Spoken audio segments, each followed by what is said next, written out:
Well, my name's Nancy Trottier, and I'm a calligrapher here in Cambridge, and we've lived here for 6.5 years. And today I'm demonstrating some brush writing. And as you can see, I twirl the brush when I move it through the page.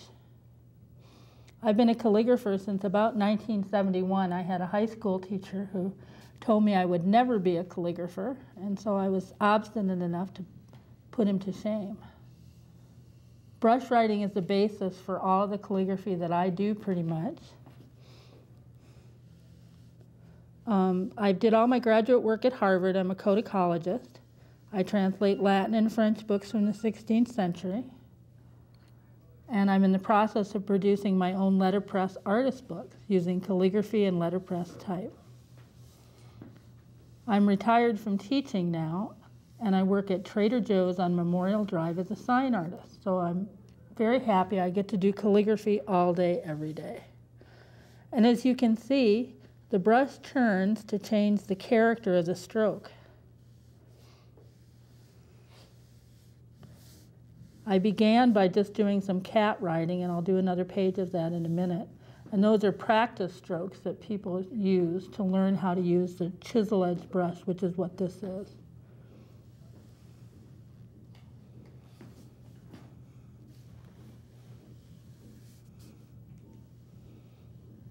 And the whole action is turning the brush like this from side to side in order to make the different shapes.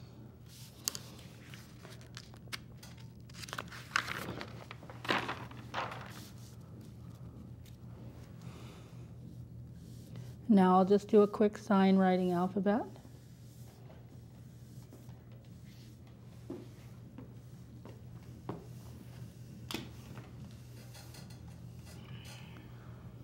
Most of the time when I do calligraphy, I employ lots of colors and gold and platinum leaf for demonstration purposes so that you can see the clarity of the letter form. I'm using only red Cali ink today.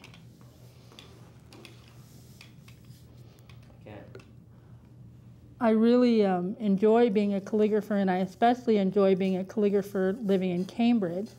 My husband's the rector at St. Peter's Episcopal Church on Mass Avenue, and I have a nice large studio in the rectory on the 3rd floor. I have letterpress equipment, calligraphy equipment, all sorts of bookbinding equipment as well.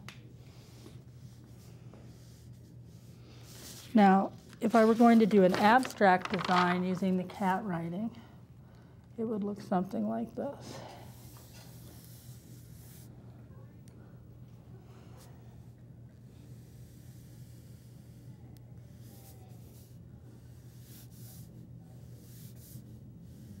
And all you're doing here is practicing the use of the brush on the page.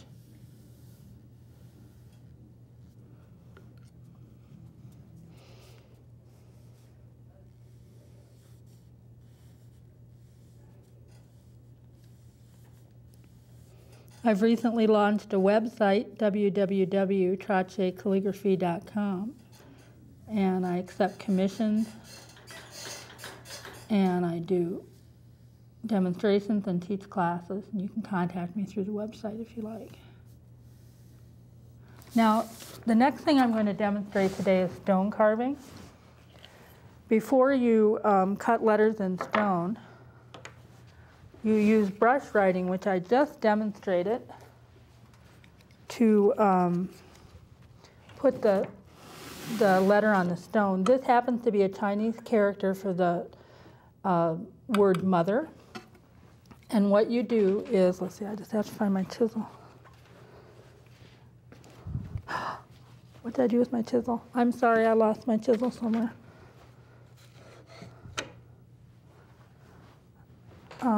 When we were moving things around, oh, chisel. No, sorry. That was a brush.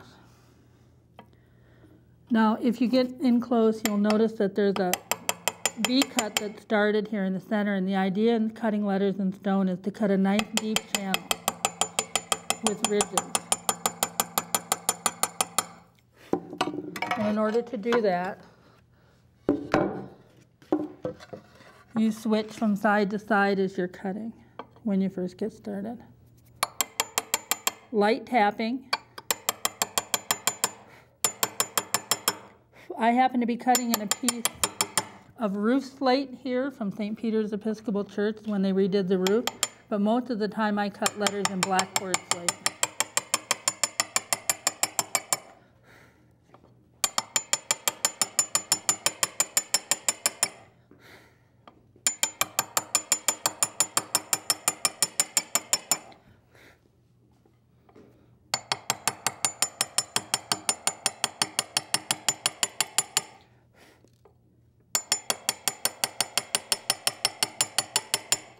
You don't want to get too big of chips out when you first start, but the idea is to have a nice shallow V-cut.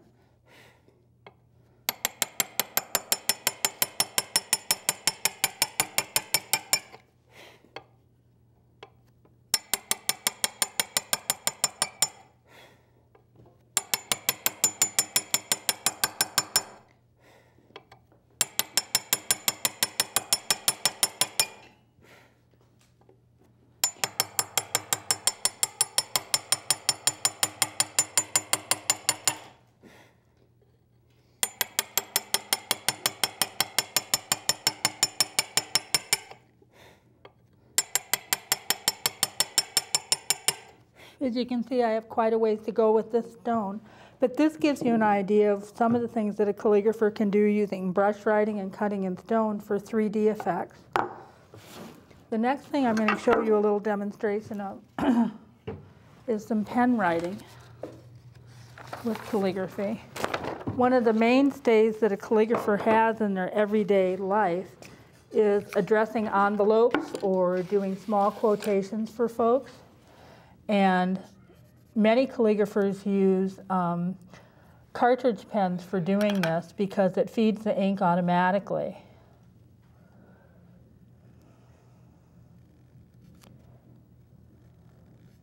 I'm using a black Cali ink that has a very high pigmentation to it and a cartridge that I filled myself at home. Very quickly drawn italic alphabet. This is an uncial alphabet dating from about the 11th century.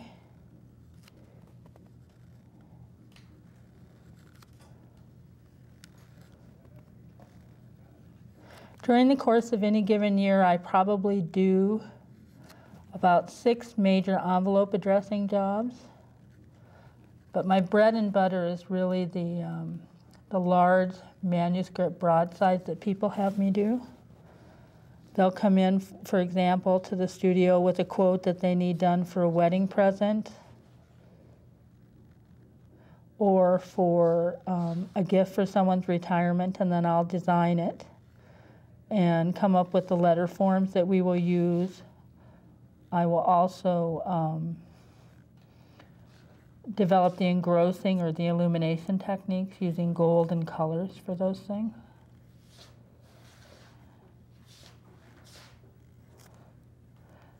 What's different when using the pen as opposed to the brush, the soft chisel brush, is that the pen is always held at a constant angle, about 20 to 30 degrees of cant.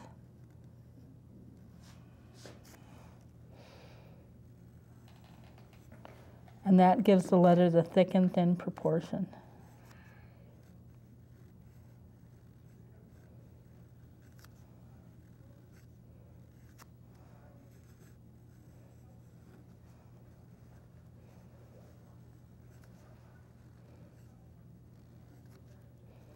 Now these are very quickly drawn letters, but just to give you an idea of how the pen goes across the page.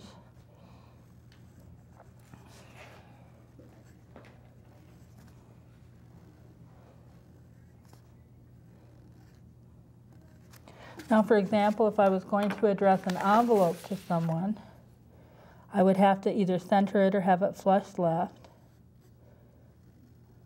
And we charge by the number of lines in the address.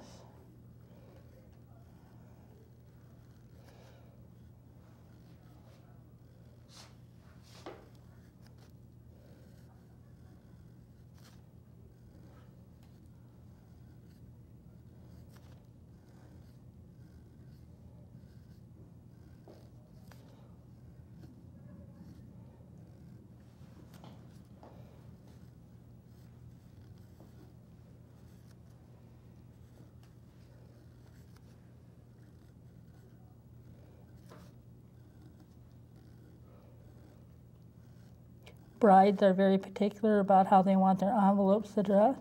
Corporate offices having events are not quite as picky, so you get a little bit of creativity there.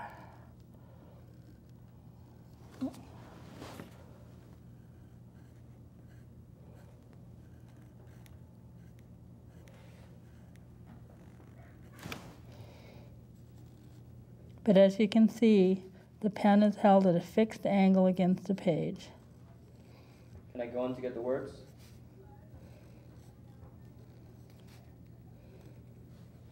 Can I go in to get the words?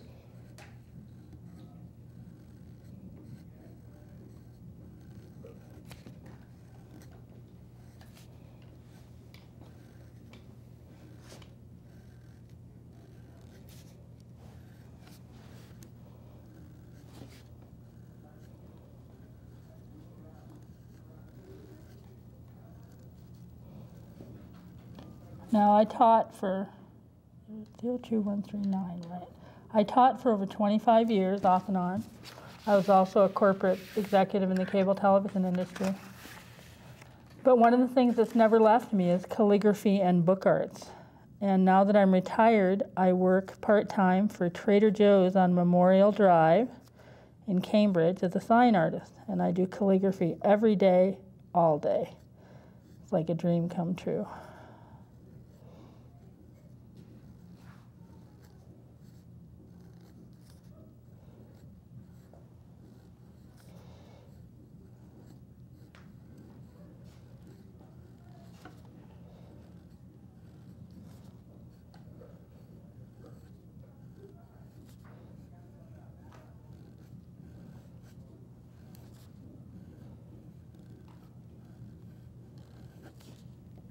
And you'll notice that we have ligatures that join letters together. Sometimes letters are written always together, and sometimes they're more formal and written apart.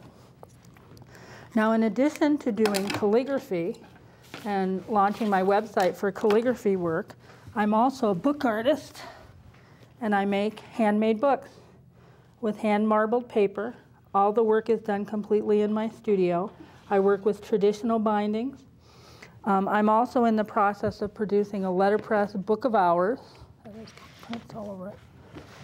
And I'm also doing a letterpress abecedarian book using collage printing. That's where each piece of the paper goes through the press 3 times for the major colors, and then these images will be tipped into the actual printed abecedarian book, and I hope to have that done by the middle of June.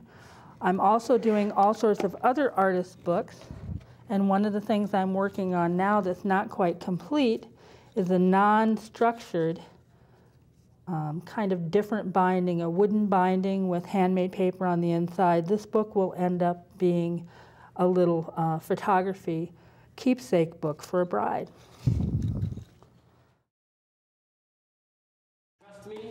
Trust me, and you're wearing a crossing guard uniform, so look both ways. Now you're doing very well. And remember the rules. Don't move forward, don't lean backward, and whatever you do, don't move at all. I'm out of here. Oh my God. Now you're doing very, very well. You can think of this